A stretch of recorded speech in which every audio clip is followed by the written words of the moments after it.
Assalamu alaykum qadrli ko'ruvchi do'stlar. Bayqash programmamizning bugungi sonini yoqtirib ko'rishingizni umid qilamiz. Xo'sh, unda diqqatinglar programmamizning bugungi sonida bo'lsin. Halokat dengizi deb ta'riflanib kelayotgan Tahli makon qumlig'ida bugungi kundami qadimiy hayotlikning mavjud ekanligini kishilar tasavvur qilib boqmagan bo'lsa kerak. Yaqinqi 10 necha yil jarayonida fan tadqiqot xodimlari Tahli makon qumlig'ida tashvirish epirish jarayonida mo'jiza xarakterlik bayqashga erishib, ilm sohasidagi bir bo'shliqni to'ldirgan.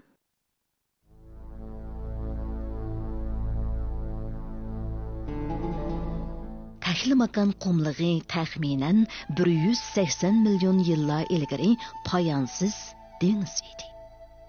Buningdan 5 million yillar ilgari Tahli makon dengizi qurishga boshlagan. Buningdan 3 million yillar ilgari Tahli makon qumlig'i shakllangan. Tarım uymalig'ining markaziga joylashgan Jungodagi eng cho'ng qumliq Tahli makon qumlig'i dunyodagi 10 cho'ng qumliqning biri. Shundaqla dunyodagi ikkinchi cho'ng ko'chma qumliq. Umumiy ko'lami 330 ming kvadrat kilometrdan oshadigan bepoyon Tahli makon qumlig'ida qadimgi hayotlikning bugungi qadar mavjud bo'lib turishi haqiqatan bir mo'jiza. Bu qadimgi hayotlik dal qumliq yeshil algisidir. Yeshil alga intayin qadimgi zamonlarda laylig'uchi jonliq sifatida dengiz okeanlarda paydo bo'lgan. Kuchlik fotosintez iqtidoriga ega haqiqiy yadroliq yo'sin turidagi o'simlik. Faqat mikroskop orqali uning haqiqiy shaklini ko'rgili bo'ladi. Yer sharidagi suv va suluq joylarda taxminan 25 ming xil atrofida yeshil alga yashab kelmoqda.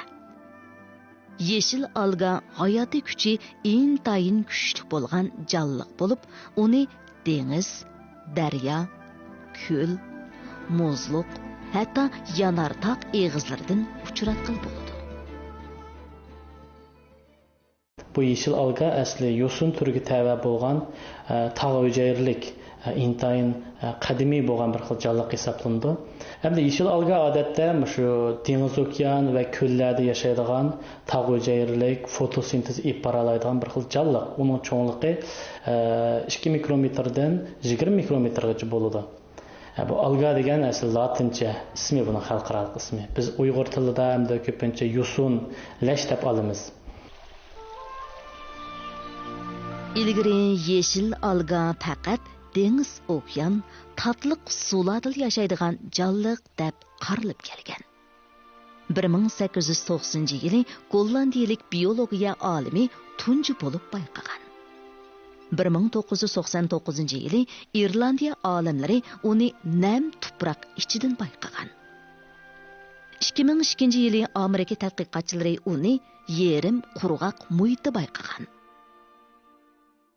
Hem de yeşil alga gerçi 1890 yılı bayqalgan bolsa, lekin bunun haqiqiy tadqiqoti bir Ikkinchi Dünya urushidan keyingi davrlarda andın bu güllab rivojlanganda. Yani Yaponiya Ikkinchi Dünya urushidan keyin atom bombasininki ziyni uchrab, bular ig'ir talafot tatqan. Hamda xalq har xil atom radiatsiyasininki ziyni tufaylidan ham ocharchilik tufaylidan nurg'un kasallar avjib ketgan.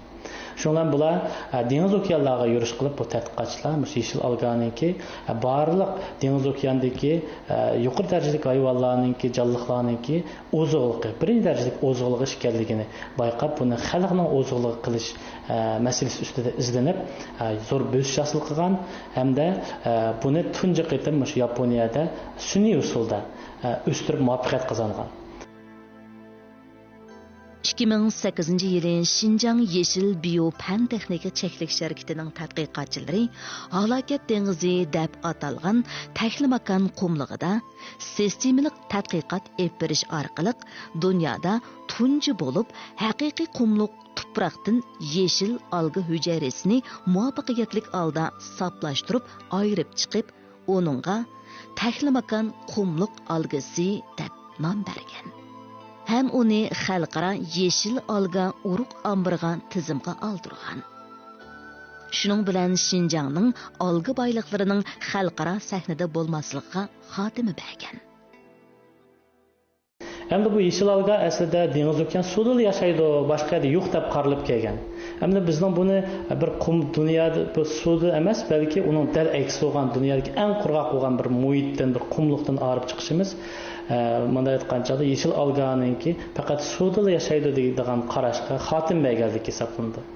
Hem de bu yeşil alga hüceyresiga nisbatan biyologiyalik bekitish ip berib, buniki gen qurilmasini tekshirish orqali buniki gen holatininki 3 milyon 500 ming yilning oldidagi ibtidoiy gen holatini saqlab qolganligini bayqadik. Tədqiqatçılarning bu yangi algı turlariga qarata epbag'an biologiyalik va oziqliq ilmiy tadqiqoti shuni isbotladiki, bu hujayra alayda oziqliq tarkibiga ega bo'lib qolmasdan, balki 3 milyon 500 ming yillar burungi ibtidoiy taraqqiyot holatini saqlab qolgan. Yani bizning Yeşil Biopentexnik şirketi 5 yil jaboliq izlanish tadqiqot orqali şu dünyada tuncu kumluk algan birini kurup çıktık. Yani bu kumluk algan birinin kuruluşu bunda bir 3 türlük ehemmiyetke ega. Birincisi olsa şu diyarımızdaki taklimakan kumluqdaki alga baylığını qoğdaş. Çünkü bizim kumluk günden günge eçilwatıdı, günden günge sana atılışwatıdı. Bunda bolganda belki 50 yıl 100 yıllardan ki bizim taklimakan kumluqımı başkaça bir sana atılışkaranga aylanishi mumkin. Şu sebepten biz hazır bulganmagan şarayitda şu kumluqlardan algılarını yığıp xalqaro alga ambirga ve bizning ambirimizni saqlash orqali şu türlerini qo'llash. İkinci jihatdan şu türlerden önümlük echib foydalanish. Hamda üçüncü jihatdan aytganda biz şu kumluqni keyin o'zgartish orqali kumluqdan aytib ko'plagan biz hamda bizning planimizda ekologik yezigilik sistemasi qurish uchun Moşunda algılarını, kumluk algılarını şu toprak özgertişke keyin işletiş. Tahlimakan kumluq algısı, tahlimakanning dengizdan kumluqqa aylanishdan iborat olam shumul o'zgarish jarayonida o'z mavjudligini saqlab kelgan. O'tmishdagi dengiz algısining hozirgi kumluq algısiga aylanib 3 milyon 500 ming yil yashayolishi bizga tabiat dunyosidagi hayotlikning naqadar ulug' mo'jiza ekanligini yana bir qatim isbotlab berdi. Hozir bizning bu ambarda taxminan 1370 xil qumluq alga turi bor. Buning hozir biz echib foydalangan qismimiz 10% yetib bormaydi. Yani bunun içinde şu 10% ki bağımgan kumluk algılardan, şundaq sağlamlık mahsulotları, kum tizginlash algıları, hem biz yanıdan tadqiq etgan biyologiyalik energiya algılarını bayqab şunu echib foydalanatimiz. Qolgan ko'pligi algılarni texi biz aşmadık. Hem de belki ularda texim yaxshi iqtidor, texim yaxshi shundaq bir tadqiqot qimmati bor deb qarmoqdamiz. Asrlar jarayonida cheksiz ketgan qumliqlar insonlarning yashash muhitiga g'oyat zo'r ta'sir ko'rsatdi. Shunglashqa qumliqning insonlarga bo'lgan tahdidini azaytish, uni qandoq tizginlash ko'p yillardan buyon mutaxassislar izlanib kelayotgan muhim masalalarning biri. Şinjan Yeşil Biopentexnik Çeklik şirketining yeşil algı tadqiqotidagi bo'sish xarakterlik natijasi, ya'ni yeşil algıning qumni turaqlashtirish tadqiqot natijasi bu jihatdagi bo'shliqni to'ldirdi. Bu asab bo'lsa shirkatimiz o'z tadqiq qilib yasab chiqqan shu alga hujayrasini ko'p miqdorda o'stirish uchun sinoq tariqasida ishlatilgan bir asbab bo'lib, bu aylanma shakldagi butun suzuk alga o'stirish asbab bo'lib hisoblanadi. Buningda biz bir qatimda 350 litr miqdordagi alga hujayrasini o'stira olamiz.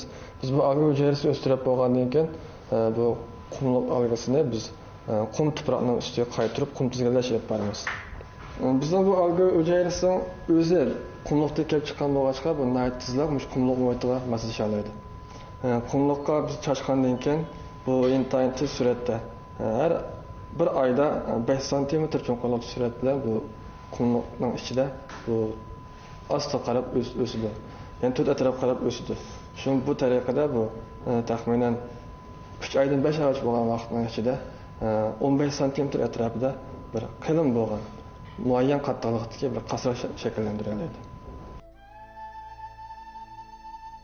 Bu şirketdeki tadqiqotchi xodimlar maxsus qum tizginlashga ishlatadigan qumluq algasini yarim yil sinaq qilish natijasida bu alganing qumning ustingi qismida 20 santimetrdan 35 santimetr qalinlikda qasraq qavat hosil qila oladiganligini isbotlab chiqqan. Bu algalar yipsimon alga.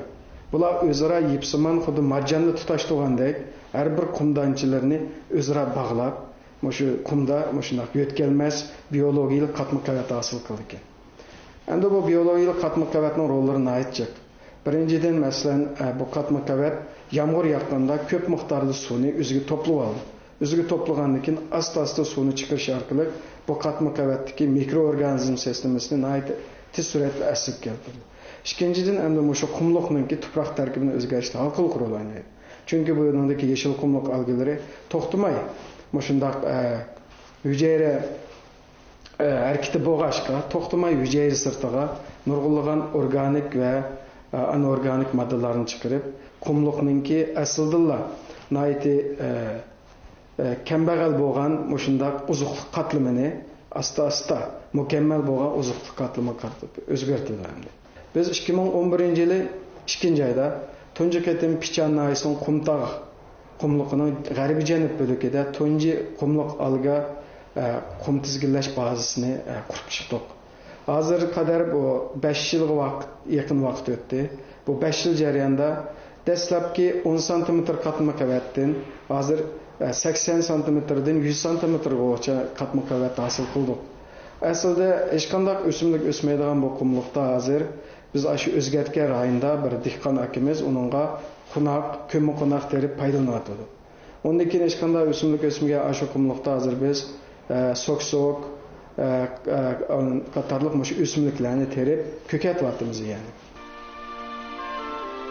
Tahlimakan qumluq algasının hozirgacha hayot qololishida kishini hayron qoldiradigan hayotiy kuchini dal uningdagi alayda tarkib bo'lgan hujayrani asliga keltiruvchi faktor belgilagan. Bu xil o'stiruvchi faktor algidili bo'ladigan aktiv tarkib bo'lib, tarkibida mol miqdorida yadro kislotasi, amino kislotasi, oqsil, kollagenlik peptid, ko'p xil vitamin va mineral moddalar bor. Algidagi bu xil alayda ozuqliq tarkiblari insoniyatning sog'liqni saqlash va davolash ishlarida muhim ahamiyatga ega. Bizning korxonamiz bo'lsa butun mamlakat bo'yicha tunji bo'lib yeshil algani sanoatlashtirib o'stirishda yepiq shakllik sunuqlagan birdan-bir korxona bo'lib, yepiq shakllik o'stirishning qanday afzalligi bor deganda, yepiq shaklda o'stirgan vaqtingizda qumluq yeshil algasining ozuq tarkibining mo'l bo'lishi, anonki sirtdagi har xil mikroorganizm va yoki boshqa ta'sirlarningki ta'siriga uchirmaslikdan iborat mushkul alaylik bo'lg'achqa, buningki yasalgan mahsulotlarningki unumi ham sifatini yuqori darajada yasab chiqildi. Yeshil alga hujayrasi o'stirib chiqqandan keyin buni yig'ib olgan vaqtimizda biz yuqori temperaturalik bir tarafli usulni qo'llanmay tuvan temperaturada filtrlash usulini qo'llanib yig'ib olamiz. Yig'ib olgandan keyin biz buni nanotexnikasi orqali parchalab hujayraninki ichki qismiga parchalab bo'lgandan keyin buni asosiy tushuntirilishi ham ozuq elementlarining texmo odam bandagi qabul qilinishini ilgari surdi. Shunga shu a'loliklar bor. Tadqiqotchilarning ko'rsatishicha, odatdagi dengiz algasiga selishtirganda, tahlimakan qumluq yeshil algasi tarkibidagi sellyuloza miqdori 8 hassa. Hujayrini asliga keltiruvchi faktor miqdori 5 hassa yuqori ekan. Texmi muhimi bu turlik bulg'unishlardan xoli ekan.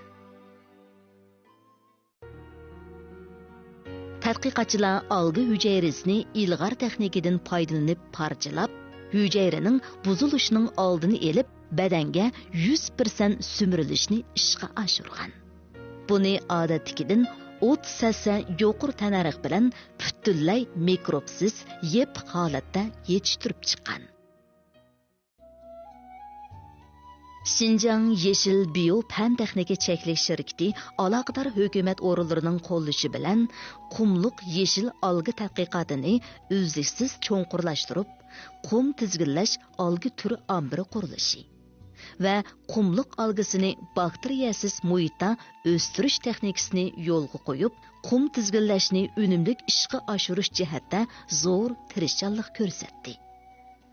Shuning bilan birga alganing insonlar sog'lomligini yaxshilashdagi iqtidori va rolidan unumli foydalanib, Xinjiang Tayaytay xalqaro savdo cheklik mas'uliyat shirkati qatorliq korxonalar bilan birlikda bu jihatdagi tadqiqotni yanada ilgirlagan holda cho'nqurlashtirib, yuqori yangi texnikalardan foydalanib, sog'lomlik mahsulotlarini ishlab chiqarib, qumliq yeshil algasining iqtisodiy va ijtimoiy unumini namoyon qildi.